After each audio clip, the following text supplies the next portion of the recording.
Phillips, this is Iman Algadek.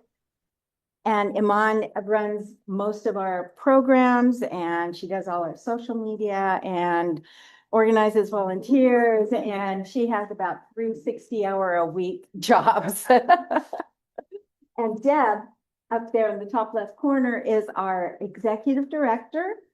And welcome, Deb. Glad you're here. Just before we start, so Carol is here, but not Carmen yet, but she'll be here, right, Carol? Yes, I hope if she can figure out the technical difficulties, but I'm here. Okay, great, great. And we're going to talk about proxy parent tonight once we get through our preliminaries. For those of you who don't know, NAMI Solano County has been in existence since 1985. Myra here has been involved since 2000. Nine, maybe. Okay. And my husband, John, and I have been around since about that time as well. We took our first family class in 2010, right after our son was diagnosed with schizophrenia.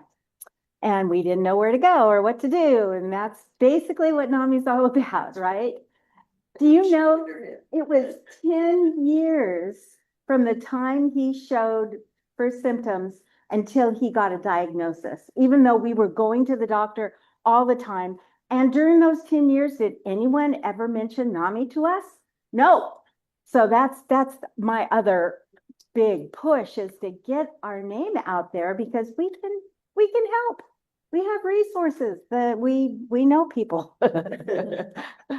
Let's see, coming up next week, we're starting a peer-to-peer class, which is, okay, let me go back. Family to Family is like the foundational class that NAMI provides. It's an 8-week class that is taught by family members. Iman and I are currently teaching a class. Myra and I taught a class last fall, summer, something like that.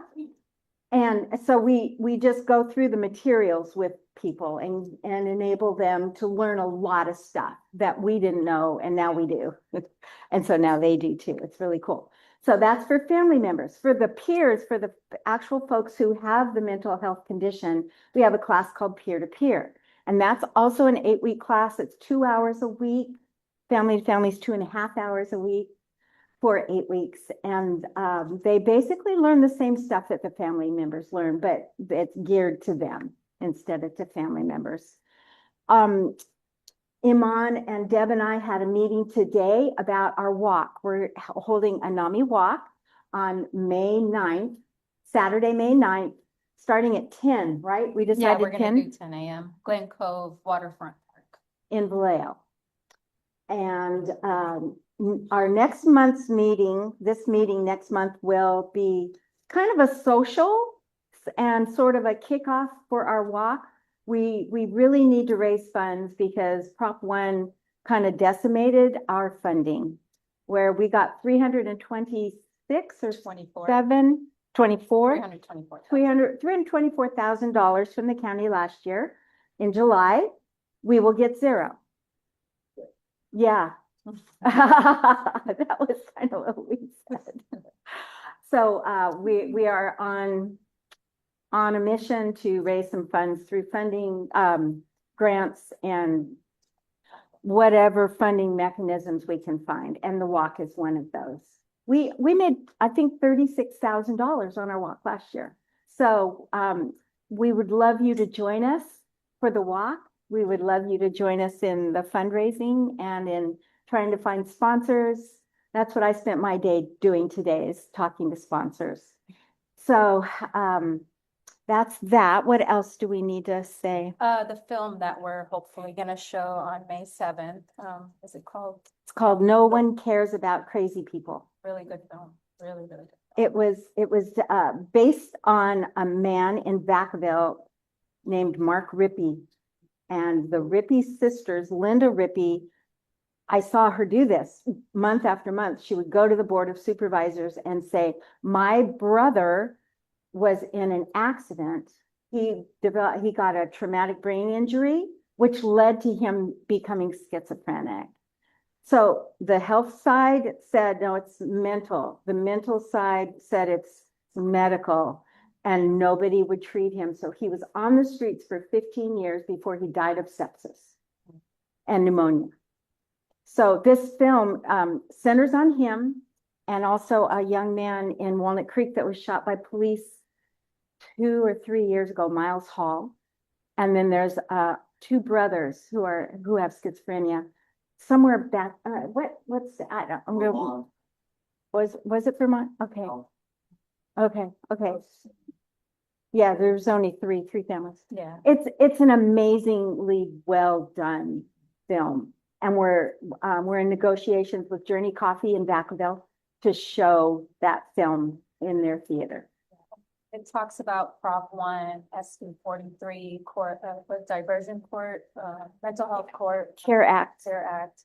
And it was talking about it of the beginning stages of why these bills need to be passed. So now that they are passed, it feels like the video is empowering. It gives the why to these bills being passed and what's the big backstory to it. And it just really feels empowering to advocate for that. Yeah, we all just felt very much uplifted and inspired to go to work after we saw this Yeah. film.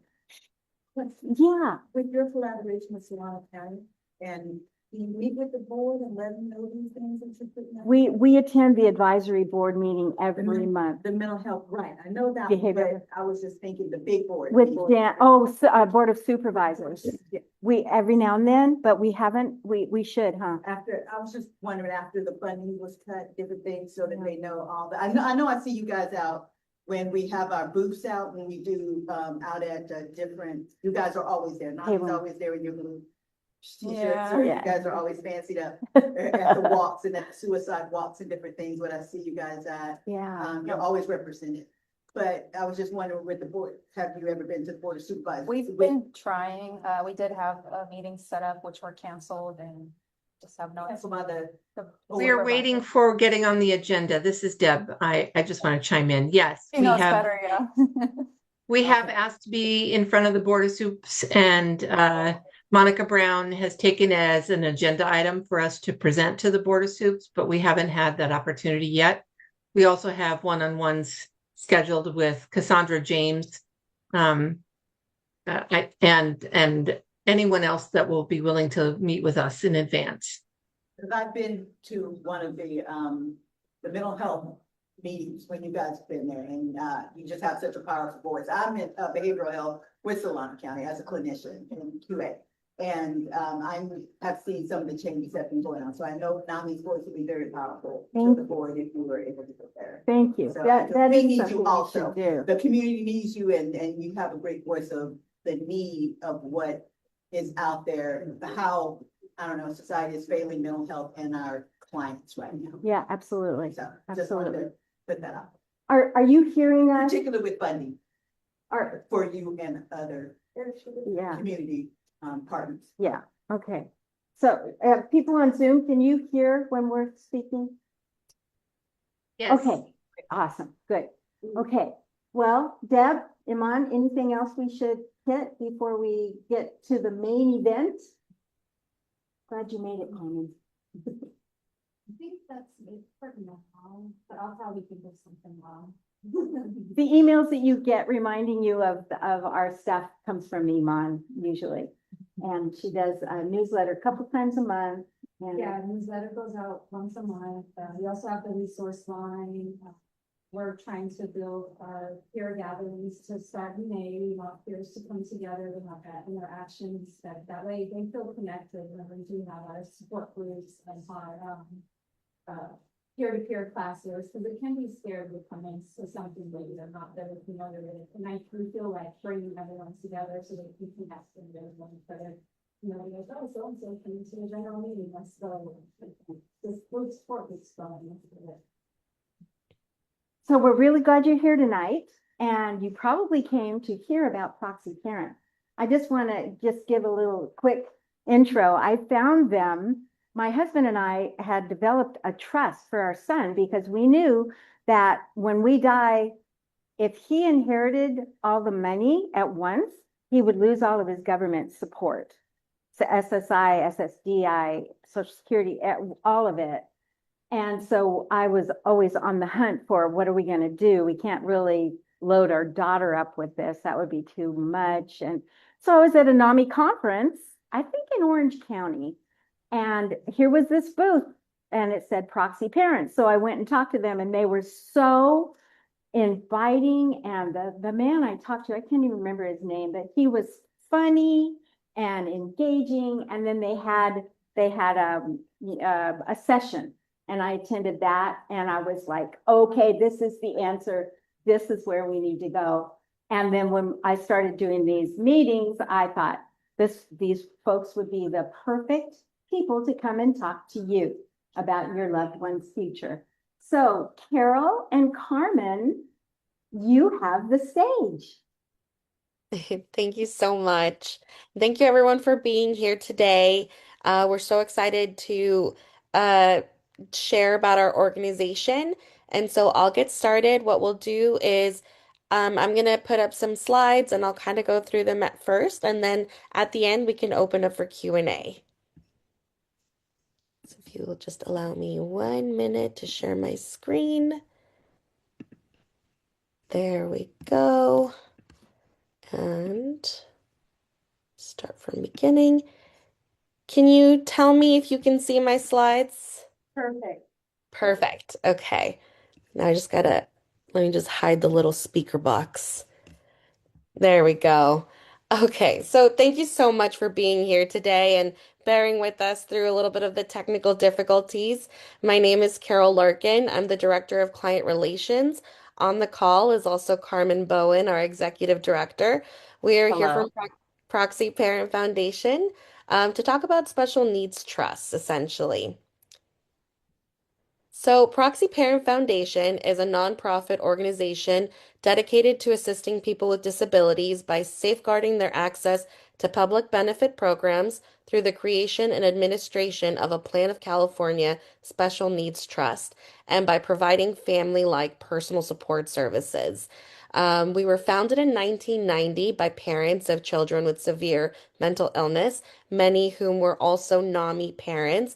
So, when we saw the creation of special needs trust, on one hand that was like a really great tool to take care of this population financially, but our organization stepped in to really add a more holistic, wraparound type of approach where we also have someone on the ground who is actively looking after them.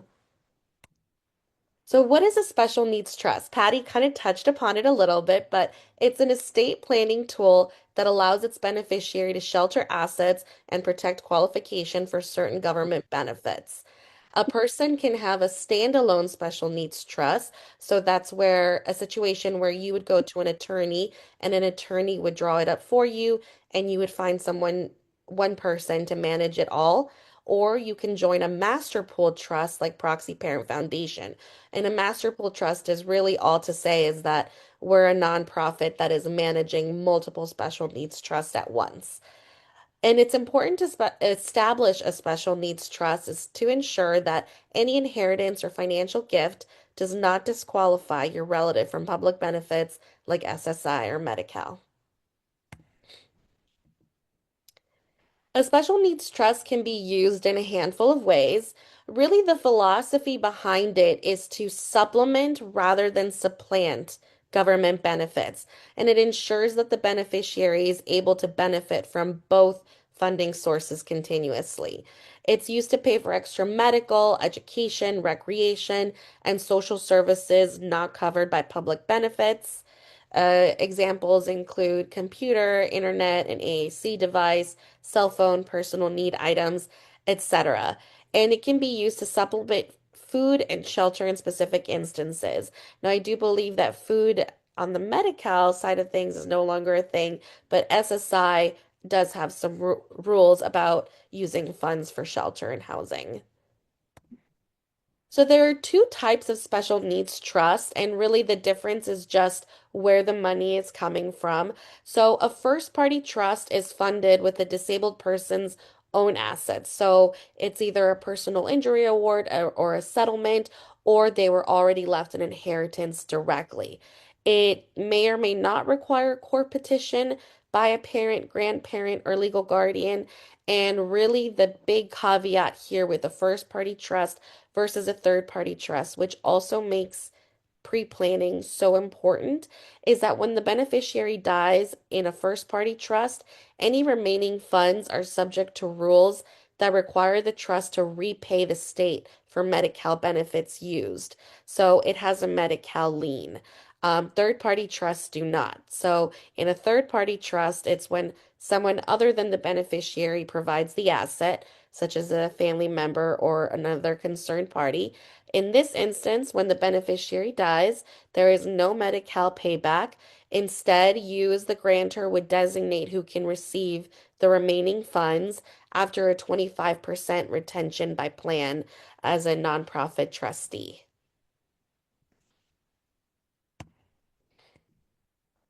The Plan of California Master Pool Trust accepts first and third party trusts. We provide the trustee, so the organization is the trustee who is managing all of the administrative tasks regarding the trust. Conversely, if you set up a standalone trust, you would find someone to serve as the trustee. Our funds are pooled together for investment purposes and lower management fees, but a separate account is maintained for each individual beneficiary. So anything that you put in for your child is solely for your child, as well as any of the gains that are made from the investments. They all belong to each of their respective accounts. And we welcome all family involvement in all matters. We have several places where grantors can let us know who we're allowed to consult with for a variety of things so that family feels like they have input and feel like they're part of the team, but they're not taking on the burden of managing it all. The Plan of California Master Pool Trust is open to all disability types. You can open the trust for your child at any age, and we operate in all of California. So if your loved one tends to move or just wants to move, as long as they're within California, we'll be able to follow them up and down the coast. And so our personal support services are really the heart and soul of our organization.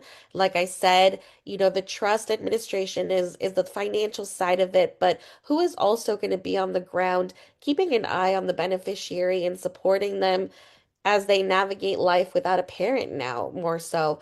So we hire and supervise personal support specialists, as we call them, that work directly with our beneficiaries in their local communities. Some service examples include finding and maintaining housing, applying for and maintaining public benefits, obtaining and maintaining medical and dental care, helping them develop and maintain friendships, maintaining quality of life, supporting them in recreation, and of course, support with life skills such as budgeting. Our personal support services, or proxy parents, as our name says, they step into the shoes of a loving family member and act as a caring advocate and friend for the beneficiary. Proxy Parent is a private solution to a private dilemma. We provide services more efficiently and cost effectively than can be provided independently. It marries the expertise of the business world with the compassion of the nonprofit world. Our board of directors is a very diverse group of individuals. We have some that are clinical therapists, people who have worked in the mental health field a lot. We have some people who are more from the business side, some attorneys. So it's a really good mix of people who are all directly impacted by having a child with mental illness coming together to help govern our organization.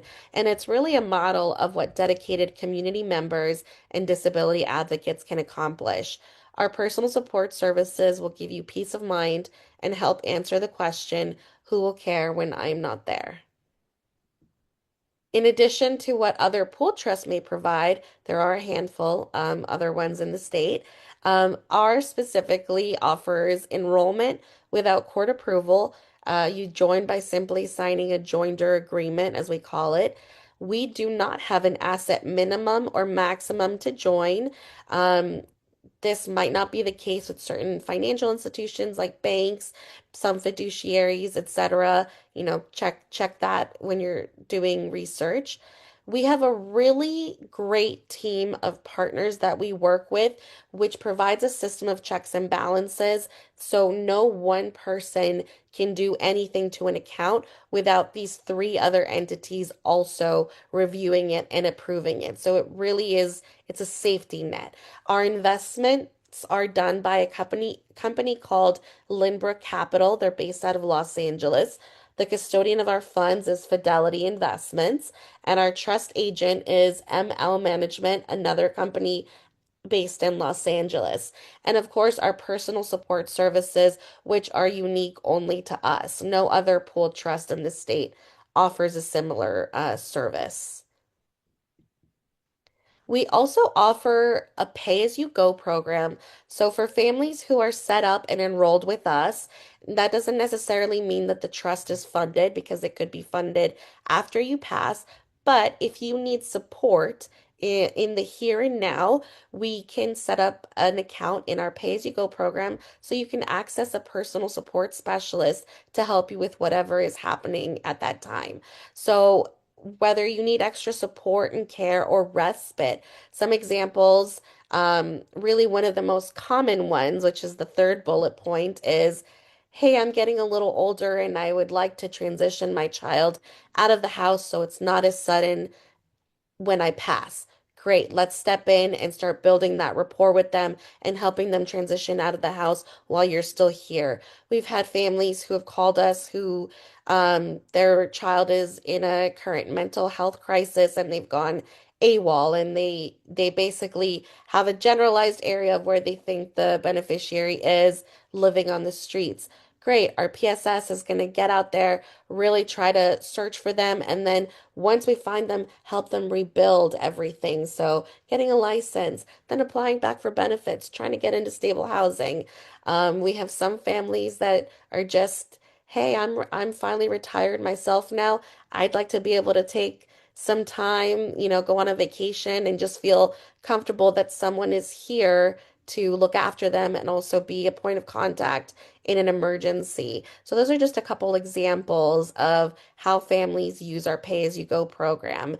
So it also makes it possible for the beneficiary to establish a strong rapport with their personal support specialist while the grantor is still alive.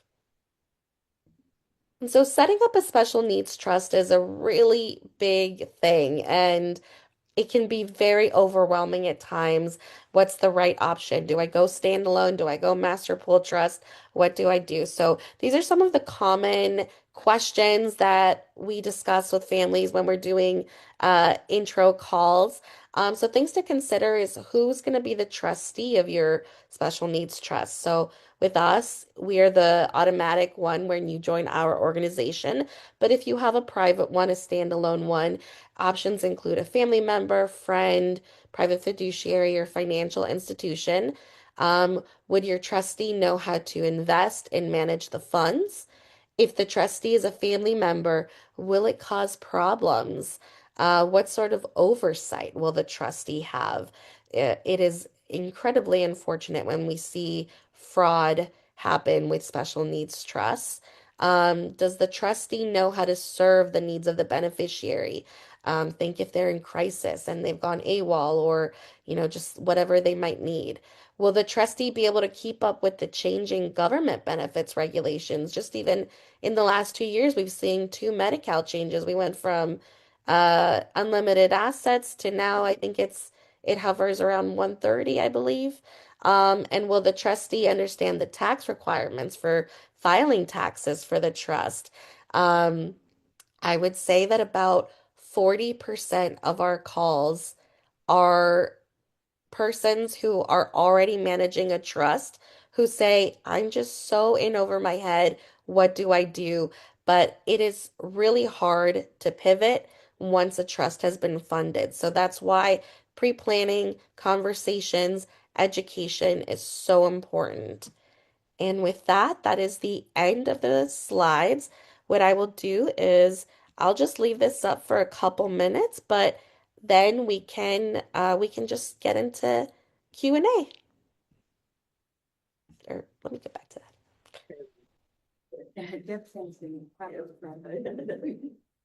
I'll So, share the recording. who has any questions they'd like to ask? Nancy, I have one, bro.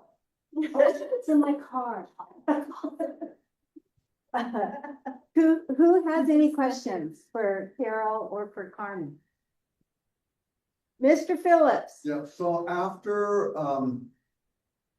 the family, the parents, in our case, pass away, is it okay to have, like a cousin, a relative, somebody that knows our son really well, to meet with, I forgot what the person's called that's helping, will be helping the beneficiary.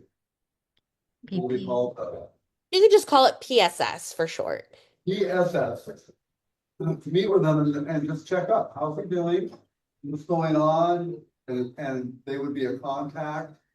Or would they feel like that it was this family members, cousins coming and checking up on the, is that okay? Because I say, would you please, every couple of months, just go check and talk to our son? And say, how's it going? How's the proxy parent, how's the representative, person that's helping you doing? Because if something's not quite what our son would want, he's the kind of person who wouldn't say anything. Yeah, absolutely. So whomever we call it contact advisor, that's our term. I've heard also it's called trust protector when you do like a standalone trust. Um, as if you name them, they can be as involved or as uninvolved as they would like. So if they wanted to request financials just to see how the trust is being spent, because what we do with our families beforehand is to set up a budget for the trust as well, so that we have an idea of what the average annual expenditure is going to be, so that we can have an idea of how long the trust will last. Our goal is to make the trust last for the lifetime of the beneficiary. So, a contact advisor can have access to all the financial information. Every time that a personal support specialist has a visit with the beneficiary, they're going to submit a report of what was done that day, what did they work on, what's the follow-up, and then of course, then they have to do quarterly reports for our board of directors. So they could also be privy to all of that reporting. And if they're yeah, if like in this scenario, let's say cousin is bringing something to our attention because beneficiaries maybe not sharing something, then please tell us, keep us in the loop. If there's a Yeah. conflict between the beneficiary and the PSS, it's something that we would try to mediate. Our philosophy is that these do become lifelong friendships. If not, it feels like family. So if you can, we say, if you can't fire mom, you can't fire your PSS. But of course, that's not to say that there haven't been reassignments. I've been with the company for 4 years and I've seen two. One being because the beneficiary started making violent threats against the PSS, so we took her out there and swapped her. And then the second one was the PSS was a therapist in their day job, and the beneficiary kept saying, I feel like they're doing therapy on me. And so eventually it just did not get that much better. So they were swapped as well. But, sometimes our beneficiaries get upset with us. I mean, I have a client, I love her to death. But she gets mad at me sometimes and she'll hang up the phone, but she'll call me the next day to tell me a joke. Like I'm like, okay. So like we don't fight for long. Um, but it's a very, mental health is our niche, is our expertise. So we understand how to work with this population and nothing is personal and, we're here for them. Thanks, Carol. You. Geraldine asked the question on chat. Did you say that you get a standalone trust, you have to pay back Social Security or Medicare or Medicaid, but if you have a proxy, you don't have to? Is that what you said? No, so every first party trust, whether you create, that's just like it's a law. So whether you create one with a pooled trust like us or you create a standalone first party trust with an attorney, they're all going to have Medi-Cal liens on them. Oh. First party trusts are a little bit trickier though, because you can create a standalone first party trust up until the age of 65. Then after 65, your only legal recourse is a pooled trust. Oh, Yeah. Yes. I have a question. Oh, Pam, is your hand up to ask a question? yeah, I was trying to look for the hand up signal, but I couldn't. Too late. Real hand Oh, works too. Real hand works. thank you. So, if your beneficiary, your loved one turns 65 and I have a trust for my son. I don't know what it's a special needs trust, but I don't know if it's standalone. I don't quite understand that completely. But if so he's 57 now, does it all have to change when he turns 65? Is that what you're saying? No, No. that only applies to first party trust. So if First you time. set up a third party trust for him because you're leaving him money, right? Um, there's no age restrictions on that. It's just for first Okay. party trust when an individual has come into the asset directly already. Already. It's their own money. There. Oh, I see. Oh, I understand now. Okay. Yeah, so instead of like in your Mhm. scenario, instead of leaving it in the SNT, if you just put in your will $100,000 for my son, and so he gets a check and it's in his name, it's gonna be, it's gonna either be counted against him and he keeps it all or he Right. puts it into a trust. And at that point, he's the I one see. putting it in. So it's a first party. Okay. It's set up for death, a parent death. So, okay. Yeah. Or family member debt. Yeah.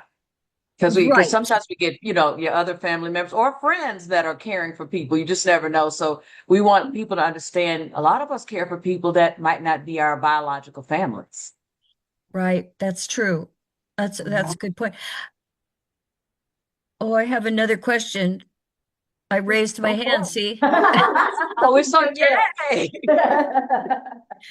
How does one interested make an appointment? Are you based in Los Angeles, or do you have people in Northern California that could meet with family members? Yeah, we're a remote office. Actually, the company was remote pre-COVID. So, um, we were business as usual when that happened.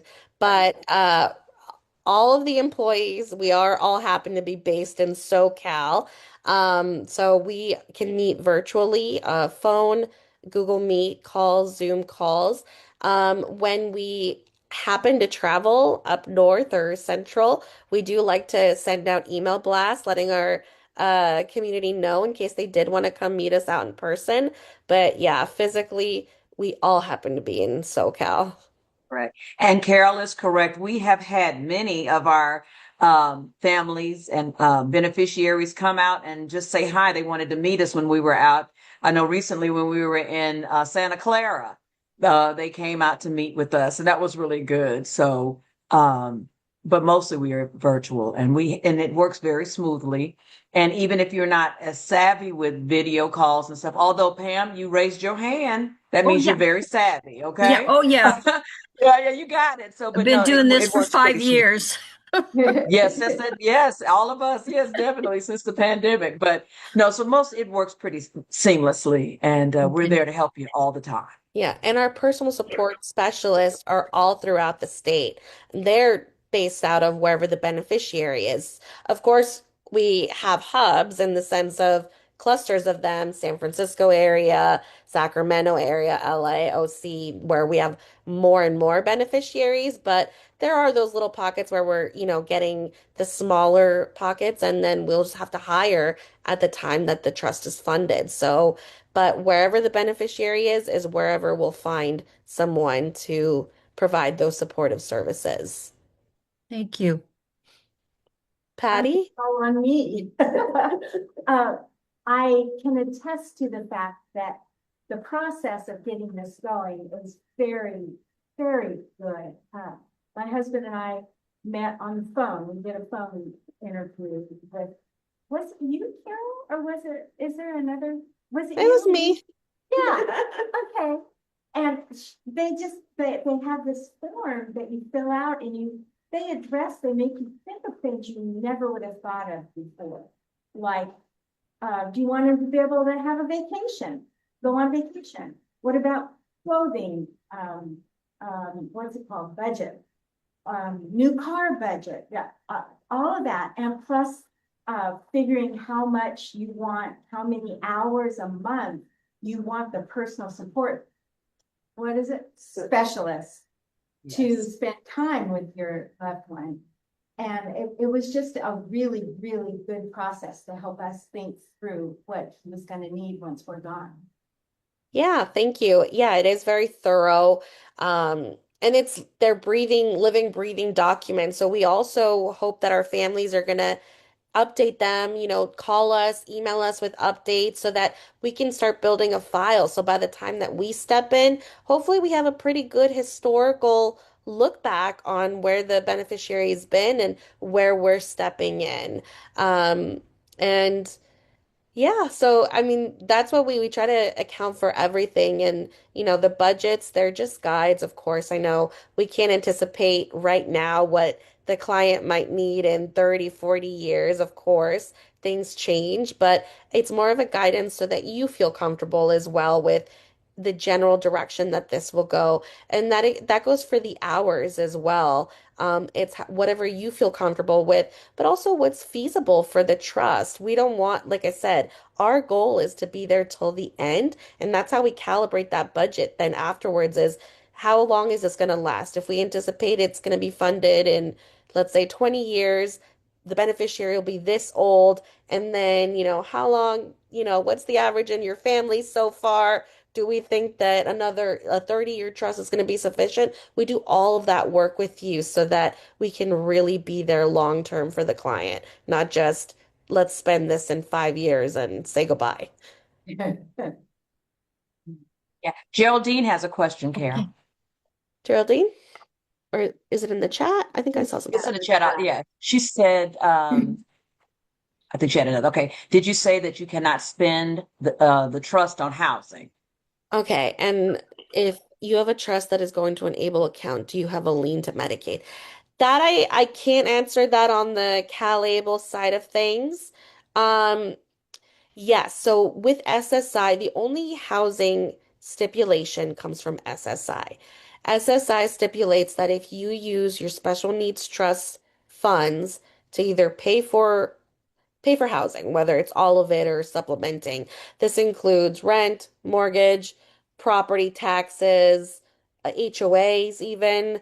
If you use those funds for housing, you have to report it to SSI, and SSI will likely reduce your benefit by about a third. Those are SSI rules, not Proxy rules. There is a cool little trick that we did recently discover to try to bypass this. Hopefully, SSI doesn't shut that down anytime soon, but this is where the CalAble account comes in. For whatever reason, CalAble doesn't have that SSI asterisk. So if our client has a CalAble account, every month we can put in funds to their CalAble, and we just funded their CalAble account. Whatever the client does with that, that's what they do with it. And if they pay their housing with that, there's no SSI ding. So Cool. that's something that we recently learned in a partnership that we have going on with CalAble. So it's been really great communicating with them and seeing, in what instances is CalAble the right option, and what instances is SNT the right option, and what times do they just really work well together, and that's one of them. Yeah. And keep in mind with CalAble, there's a maximum that you can input annually. So that's why a lot of people have to do the master pool S&T, because if you have 50,000, but their max is 19. So, there's lots of things. So that's why Carol and I made sure that we learned as much as we could about both, because that's where they do intersect. And we want to make sure that we provide all the information we can and resources so that you can maximize your benefits and what's out there. Ms. Pam, you got another question? Where's the button? I'm sorry, I have two questions. Number one, so if you already have a special need, we already have a special needs trust. Do your personnel review that trust to make sure that it's going to meet the needs of the beneficiary, or try to find mistakes?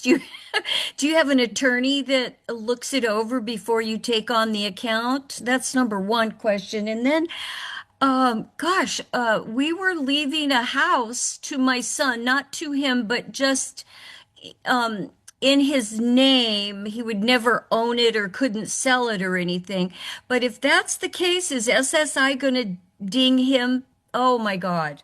Yeah, So because that's a that's his mistake. asset. Yeah, that's his asset. Yes. That's a I can't mistake. speak to that. Okay, Yeah. SSI yeah, rules, they get so complicated. But to Yeah. your okay. first question, Shoot. um, we don't administer or review trusts that are created outside of our purview. So we Okay. really wouldn't have any input on the trust that you've already created. Families that come to us that just have discovered us after they've created a trust already, like you have, and that's the standalone trust, right? Um, they can make a decision. One decision is, if as long as they're not funded and you want to go with proxy parent, or let's say, for example, any other pooled trust, you would just have to create the second SNT and then update the language in your trust that delineates the funding that you were setting aside for the original SNT now to the second SNT. Another option is some families do have multiple special needs trust. So I see a question. What is SNT? Special needs, Special. just the abbreviation. Um, some families have two special needs trusts. They just delineate, trust A is going to do ABC, trust B is going to do XYZ, and we all kind of have our roles. So that is an option. So it's however you feel like it's going to fit into your life plan now, but it is a question that we get often, oh, I already have a trust. What do I do now? I didn't know about you guys before. So unfortunately, you'd be out the original S&T money, but if it's a better fit, if it's a better fit. Right. Pam, Miss Pam, what you probably need to do is definitely, talk to your attorney. Especially, you want to make sure it's someone that really is versed in special needs trust, because a regular trust is not the same as the others. And if they don't know anything about it, they could, inadvertently misguided, because they are very different. So you want to make sure you do that. But, one of the things, and I'm not, because again, like Carol and I, we're not attorneys, but we, based upon our experience, you really want to talk to them about that house part. Because although I'm going to give you a scenario, not apples to yours, but I'm giving it to you. Carol and I recently, last several months, had to work with a family, a mother. She did this years ago, special needs trust, everything's fine.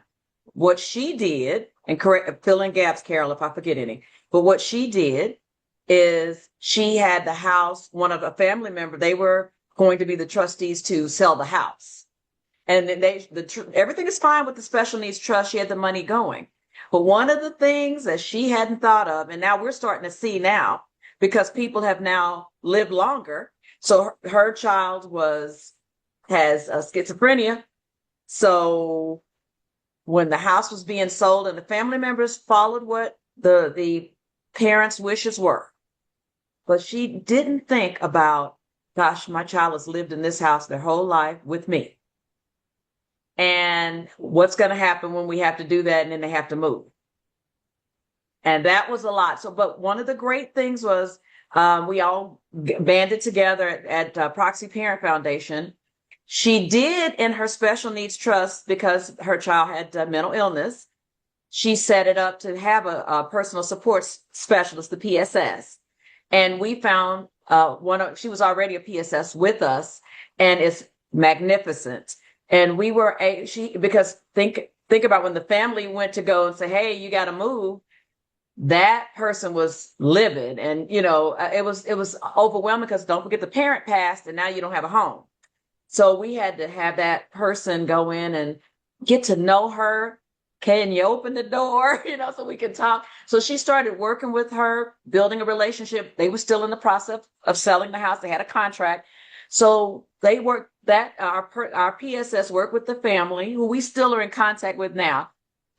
Work with the family to, they said she can get whatever she wants out of the house. We had to find her a place to live, and everything, it went well, as well could be. But now she's doing fine. She has a place to live, but that's something to think about now, because that was traumatic to her. She lost the person who cared for her whole life, and now her home.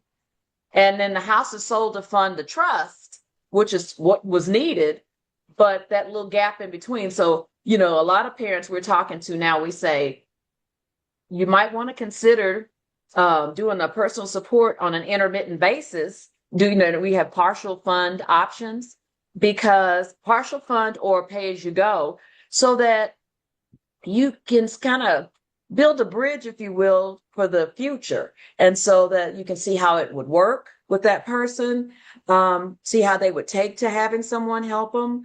Because again, we don't do medicines or therapy, but it's more social. It's that person to be like a family member. And that's just something to think about, because when you mentioned the house, that was just one that we just finished working with. Luckily, everything worked out, but it wasn't an easy road, because that person still is human and had to go through that. But we were able to walk them through it. But hindsight would be, maybe think of having that option to test the waters and get them acclimated, so that they don't feel totally abandoned. At least they can say, well, at least I know this person. Yes, you can help me do this, and I'm ready to move, or what have you. Mm-hmm. Thank you. Thank you. Thank you. William Williams. Wow, William Williams. He said, we have a revocable trust, but I do not recall a mention of special needs in it. What should we do? So definitely look at it and see, because yeah, speak to the attorney that drew it up for you. If there is a special needs trust within it, then that should be already set, and you might already have the language in there that states, when I pass X amount of funds are going to go into this S&T. If there's not already language for a special needs trust, then you could start doing like the research and decide first and foremost if you want to do a standalone trust that you could build into your revocable trust. So, and finding a trustee for it and whomever to manage all of that, or start shopping around to organizations like ours. And then ultimately, for in our scenario, if you join us, we'll create the trust for you within our pool trust, and all you would have to do is take back what we call bridging language into and have your attorney fit that into your will or your trust. And the bridging language is all of that to say, fancy lawyer speak for, when I pass, X amount of funds is going to proxy parent. Yeah, to fund the trust for that person. Yes. Did Any that answer it, William? He's on a chat. I just wanted to make sure that we answered it. Okay. So you're muted. Where's Ben? There we go. I think I'm okay now. Oh, there's the famous William Williams. Yes. Infamous, really, but yeah. Yeah, no, infamous, yeah. Yeah, I think it answers the question that, that the trust we have set up is, huge amount of documents within. So it's kind of hard to quickly search and see if it finds special needs trust. But yeah. Well, like Carol said, have someone, the person who drew it up, if they're still available, do it. If not, find someone else that's versed in it. And if it's just a regular trust, you will need to get a special needs trust, especially if you're trying to protect benefits. Oh, there's a what do you call it? The directory in front of your, the first few pages of your trust identifies exactly what's in there. Table of contents. Yeah, Just something to hello. my tongue. Yeah, so William, there's a table of contents, so you should be able to look at the beginning of your trust, and if there's no special needs listed on there, there's probably not one in there. And if it's Okay. digital, you could do, what is it? Control F on the document and type and try to find the Yeah, term. but I have it in several separate files, Oh, Okay. so it's broken out in chapters or whatever. But Yeah. um, so you're saying your fee would be 25%? that's our remaining balance. So let's say, yeah, let's say you put in 100K for your child.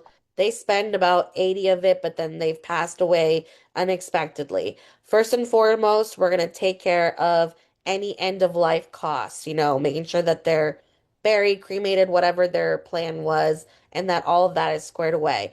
Once that's taken care of, we set aside a little bit of funds for the following year's taxes. Then from that remaining balance, we take 25% and then the 75% goes to whomever you designate. So it really just depends on what's in the account. If it's not an upfront fee or anything like that, not a you funded 100 and we're taking 25 out right now. So if your beneficiary spends it all, great. They spent it all. We don't get a cut, especially if it's a first party trust and they spent it all, great. We don't get anything and we don't have to pay California back for anything. Right. So Yeah. if I And were, keep in mind, she's differentiating between third party and first party. First party, I do the end of life closing for that, and I do have to let the Department of Healthcare Services know, and then they let me know if your loved one has a bill with them.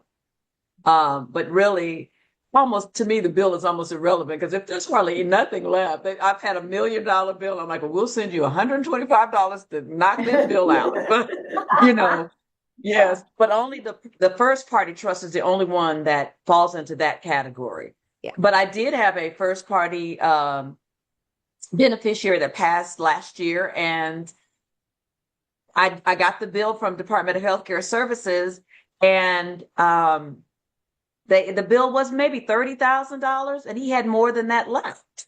So we paid, we sent them a check for the 30,000. We had paid all of the end of life bills that Carol was mentioning. We got 25%. And then whatever else was left, the family got. And so I had to, that person did have a list of, in the event that I still have money left after paying the state, these are the people. And I contacted those people and we sent them a check. so if I So understand you correctly, if we were to set up an arrangement with you 2 weeks, a month down the road, there's no money, there's no fee for your service from day one? So there's an enrollment fee. I'd be happy to share our paperwork afterwards, and then the Deb can email it out to everybody. We do have an enrollment fee. So the enrollment fee is $1,000 for us to set up the trust for you and do all of the assessments, and that's going to set up the trust. Once the trust is set up, whether it's funded the following day or 30 years down the line, in that interim, there's no fees. Our annual fees that we do have, those will kickstart once the trust is funded. And those are pretty And- reasonable, as I recall. It's like 1.5 or 1.75% or something like that. depending on the amount that's in the trust, yes. The larger the trust, the less it is with the percentage. I think the max is 1.75. Yeah, And then yeah. there's two fees or three fees that are on an annual basis. There's an annual trust maintenance fee, and that ranges from 1.25% to 1.75%, depending on the balance. They are assessed quarterly, so every quarter. So I'm gonna use 1% because that's easier to divide by four. So every quarter, let's say for example, we take the balance and then you apply 0.25%. So it's a kind of nice, kind of gradual spending down is also with the fee. There is also a 1% investment management fee and an annual $285 tax preparation fee. The money is invested though, so there are returns on the account. The investment strategy is very conservative. We are overseen by the courts, because we are a nonprofit organization. So our strategy is just very conservative. We're not here to take a risk to triple, quadruple your money or God forbid lose it. We're actually not legally allowed to lose money. We can not make any investment money, but we cannot lose money. And again, this is all supervised by the courts. So those are the fees. Right now, I would say that on average, though, the returns are definitely are covering all of the fees and even still adding a little bit to the accounts. Right. And I want to just add with what Carol just said. Oftentimes we both get these calls from family members. Well, can I just take over investing? Because I like to do the investing. That's my thing. This is why there are the rules. Because with investing and it's your thing means you do it to make money. But to make money, sometimes you lose money and you can lose a lot of it or all of it. So that's why if you're going to do a special needs trust standalone without anybody helping, and you say, I'm going to have cousin George do it, cousin George has to understand he cannot invest in the hottest thing out there and doing all of those things because there's lots of consequences for doing that. And he could put himself in jeopardy to be a visitor of the state. Don't let cousin George put it in crypto, please. Yeah, yes. And you guys, I got to tell you the funny story. We have one of our clients, the family member had a lot of money. We're still waiting on it to fund. I swear. They put it in crypto. So when we first started working with their attorney, they had like $150,000. And then the next time they looked, it was like 100. I'm like, oh my God. Mental note, not doing crypto because that's risky. And so that's why it's important that, if your family member, this is not a trust in the traditional sense. It's a special needs trust and it has lots of caveats and lots of rules, but it's for that reason to protect the people that it's serving.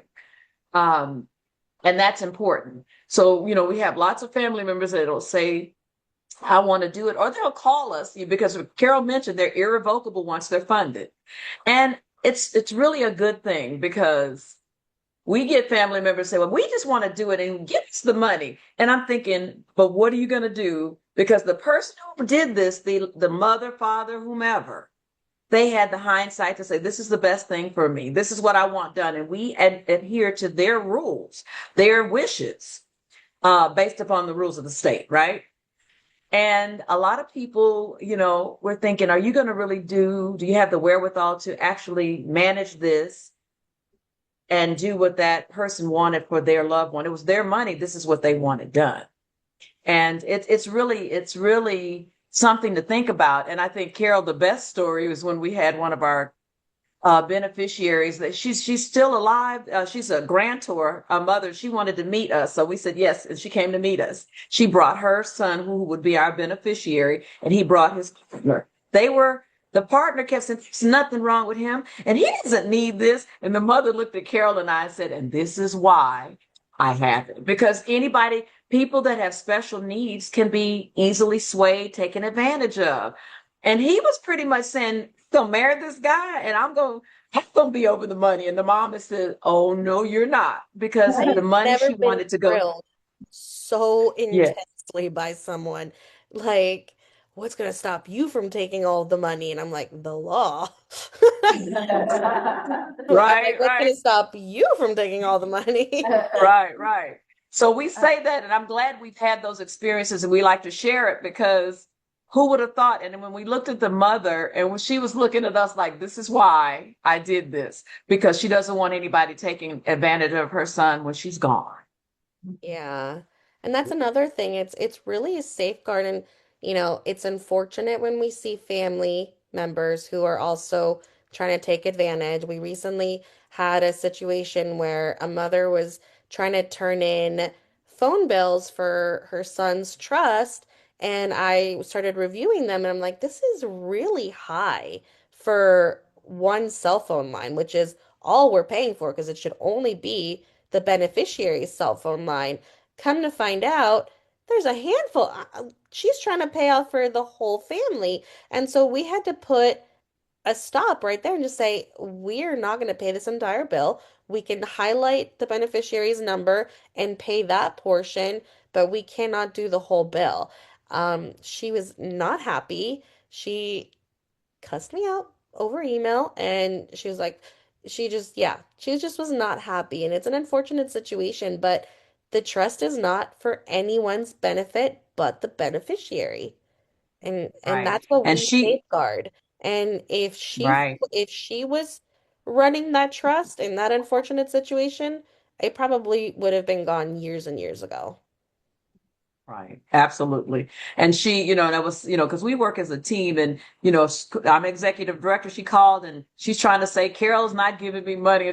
And I said, well, all we need to do, she said, well, he has a watch and he has a tablet. I said, what number goes with the watch? What goes with the tablet? I said, it's about 8 or 9 numbers here. So which one goes? So we really do look because at the end of the day, that was the beneficiary's money and the mother she didn't fund the trust. It was his trust. He got it from another source. So we really have to look because at the end of the day, it's for their benefit and not family members. Or if There, unsavory people attach to our beneficiaries. We did have a situation where it's a first party trust, but basically a shady person just attached herself to this man who I think had apraxia, so he had a communication disorder. And she's just making these wild requests. And we just were like, no way, no thank you. And we started talking to the attorney that originally did this, and we're just like, what can we do here? Well, she ended up getting so upset that we would not give her money from the trust that she unfortunately stole all of our guys' furniture. But we got she at least she got out, and then we were able to step in and refurnish his home, make sure that he's safe and that he's in a better position for her to not come back. But that's another, I mean, I'm gonna eventually have a special needs trust for my son because he's on the spectrum, and that's something that I worry about with his disability specifically, is that he's so kind, he's so good, and he can be so easily taken advantage of, that I don't want someone to latch on to him and take it indirectly. and Miss Geraldine has her hand up.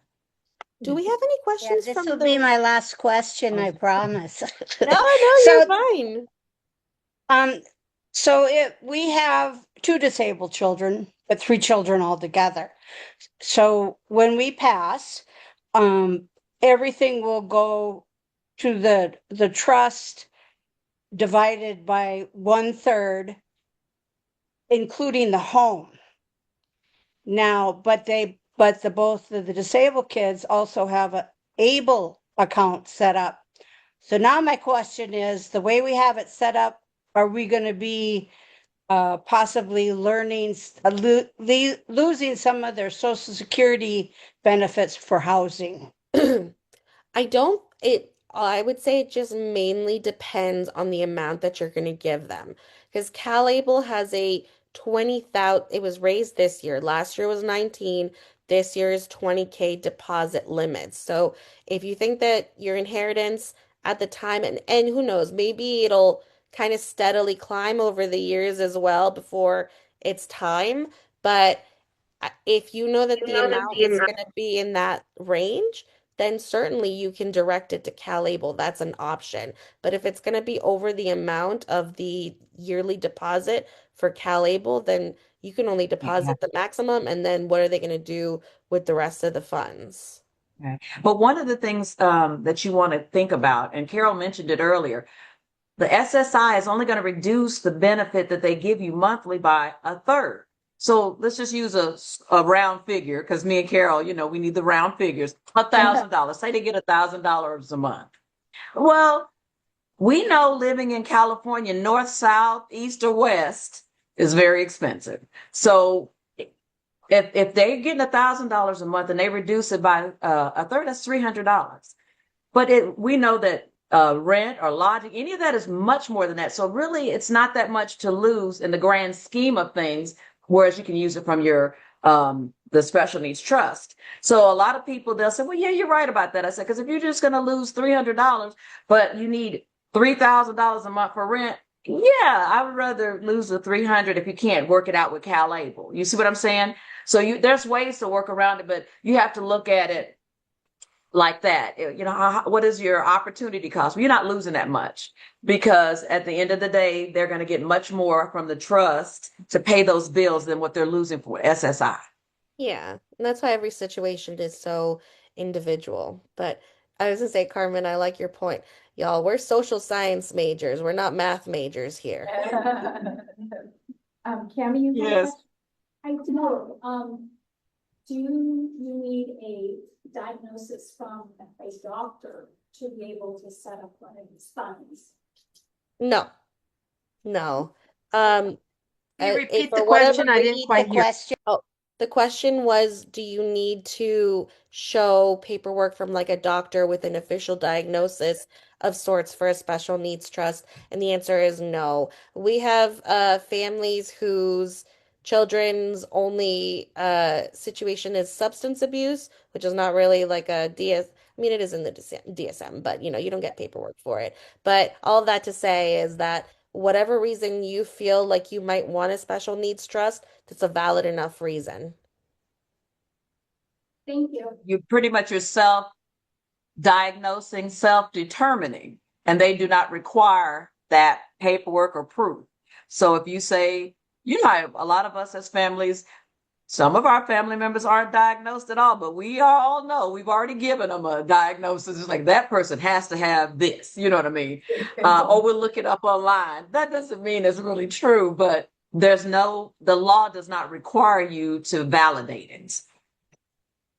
I have a question. My husband and I have tried to figure out how to leave as much as we can for him.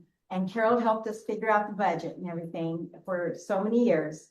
What happens if he blows through it all and he's still alive and there's no more money in the trust? What happens? I would say it's not really possible because every single year, our quality assurance committee, along with our director of social services, does a yearly review of where the spending was at, how much is in the trust, and where we're gauging in this timeline. So, and that's especially important because, of course, let's say there's an emergency and they need a really big lump sum for some medical situation that we didn't anticipate. Of course, we're going to support them through that, but then we might have to recalibrate in the next couple years so that, you know, the spending stays on track. So that happens every single year and is reviewed by our board of directors. So Wow, we just would not let them do that. And I think an example to kind of illustrate this is a trust that came to us, a third party trust. Um, but it was like sibling to sibling, so it wasn't parent. So the grantor, the brother, still here too. But anyways, he funds the trust for his sister, and she reasonably says, "Hey, I have a car loan. Could you pay this off for me so I don't have this monthly payment anymore?" Great. You know what? Yes, let's do that, and that's going to free up your day-to-day capital as well. So we pay off her car loan. It's like about 11K. Um, Anyways, so paid off. She turns around, sells the car, trades it in to get a brand new car. I don't know what she got. It wasn't even like a luxury car, but somehow her payment was like $900 a month. So she comes to us again and says, "Hey, can you help me pay for my car?" And we're like, "Girl, no, sorry. Like, we have to make a tough decision here, unfortunately, because we just paid off a loan for you for a vehicle that was in good condition. It wasn't an old car. There's no reason for her to turn it in. And unfortunately, we had to say no. We did offer her different accommodations. You know, we can start getting you some Uber gift cards, Lyft gift cards, but this is going to be a learning situation a little bit.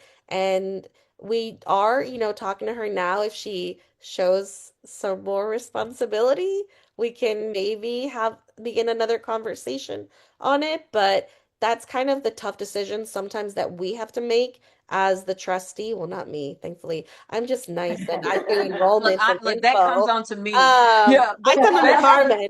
Yeah, she But gives it to me. But you know let what? We do collaborate on it in all fairness so that we can make good decisions. And we have other people too. But one of the things, and Carol is correct, but that same person has had car accidents and things like that. So when I had to make the no to tell her no, because it was public safety and safety for herself.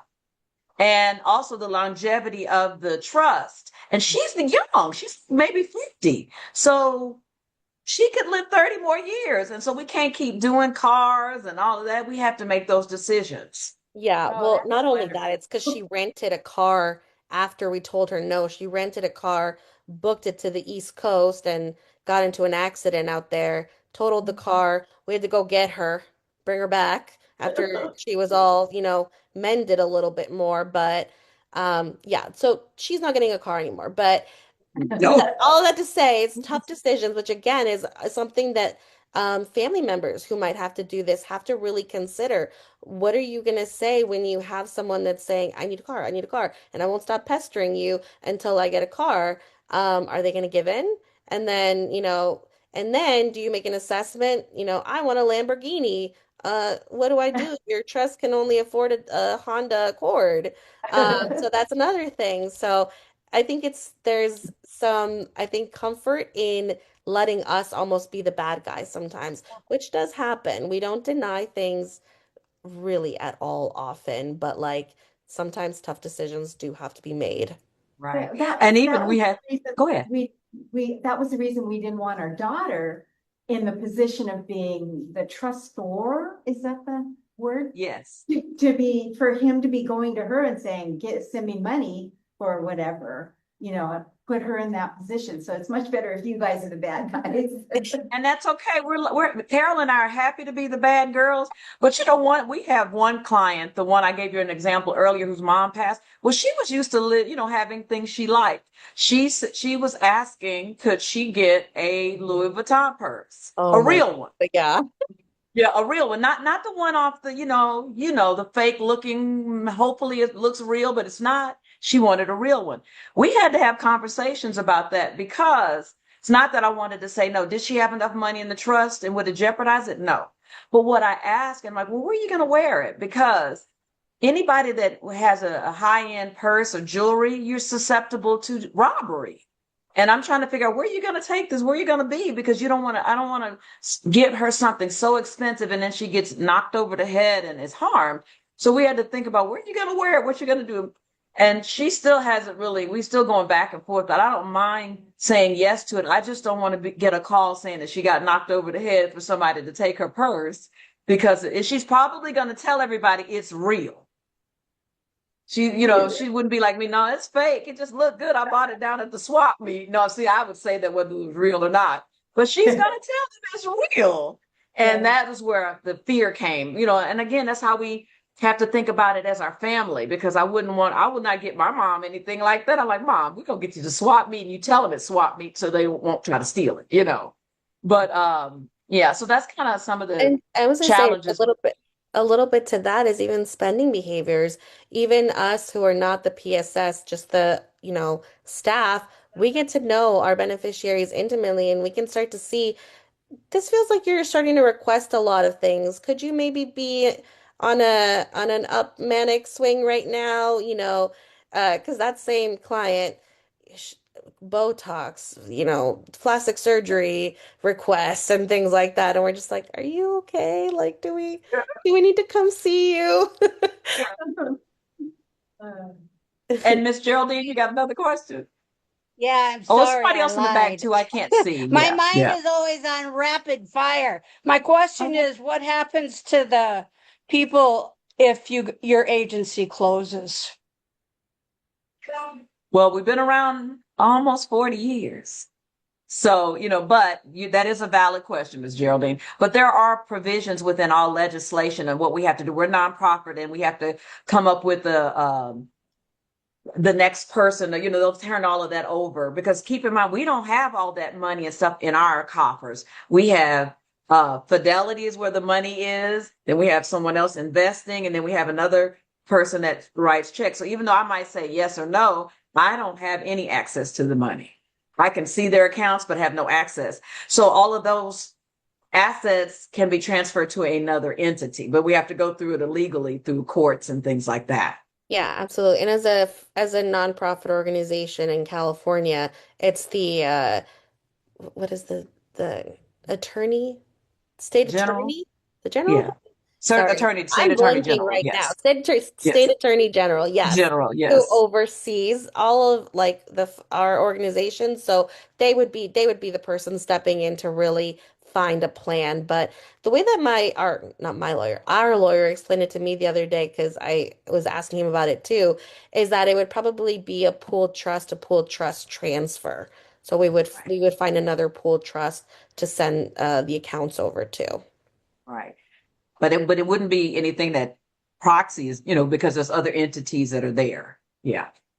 And the same if anything happened to Fidelity, the state would then figure out what other like agency would, be awarded those accounts. Well, I'm going to interject here and say fantastic information. Thank you so much for all of your rich information and really for your service to so many of us. And I look forward to exploring it more myself. I know that the library closes promptly at 7:30 and they're going to start. I saw the lights shut off behind you guys at one point, and I thought, uh-oh, they're giving them a hint. It's time to No, wrap it up. So we I close just it want to at make sure you guys get out safely. We're good. Yeah. That's good. Well, and Deb, are you going to make sure that they get, because Carol and both of us have a link that you can click on and schedule an appointment. We keep our calendars up to date. And so you look on that calendar and you pick a time that works for you and it books it and sends us a message, and then we'll be there to work with you. Both of us have that. So Deb will make sure she has it and she can share all of that information. The good thing about Proxy Parent Foundation, and because a lot of people do have lawyers and things like that to manage this, but they bill you to talk to them. Carol and I, we are free to talk to, because you have questions, and we have clients that call us every day. And that's okay. We're good with that. We do. One of them, she'll say, I just want to make sure y'all still got my money. I'm like, okay, it's still here, but we don't have billable hours. So just so you guys know that, but Deb, please share our information with them, and you can use it at any time. You can book as many as you'd like, because this is not a one and done. It takes several interactions with, Carol, and then me, and then back to Carol, because And people then have different you with questions. other organizations as well and your attorneys. Yeah, Yeah. that makes sense. Yeah. Well, this So is we just fantastic. want them to know that they can do that. And Deb knows how to find us, and so does Iman, everybody at NAMI. And we're more than happy to be of help, because, both Carol and I have family members, our children more specifically, that have special needs. And so we understand, and although our walks are different, but we understand the walk is not easy. And so I'm glad that I was brought, as is Carol. We've said this to each other all the time. We were brought to this for a reason, but I'm glad we are people that can understand, and we have a passion about it because we are in a similar walk. Yeah. So Fantastic. after this call, I'm going to send Deb our Calendly links, and I'll send her our information packet that then she can share with all the registrants. And like Carmen said, you can call us every day, but if you're going to call me every day, I want some like juicy gossip every day too then. Yes. Yes. Yes. Thank Okay. you. All right. Thank you very much. Thank you. And thank you for inviting us. And we are happy to be here tonight with you. And you guys made us smile. And now I know a person named William Williams. Yes. Thank you so much. Thank Good you. night. Thank Good you, guys. night. Good Get home night. All right. safe. Good night, you Bye. guys. Goodbye. Wow, that's something, huh? Good stuff.